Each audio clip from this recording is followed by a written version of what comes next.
Ele é brasileiro? Sim.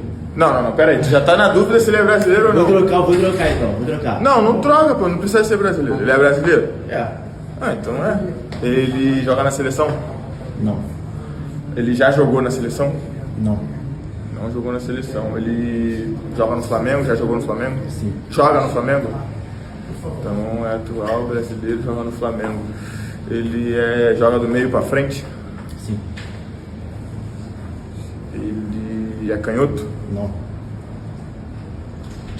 Não jogou na seleção, joga no meio pra frente, é brasileiro. Ele é do profissional? Tá.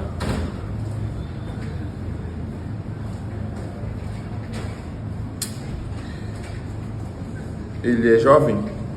Não. Chamou ele de velho. Ué, joga do meio pra frente. Tá, entendi. É o Jorginho. Tá, Jorginho.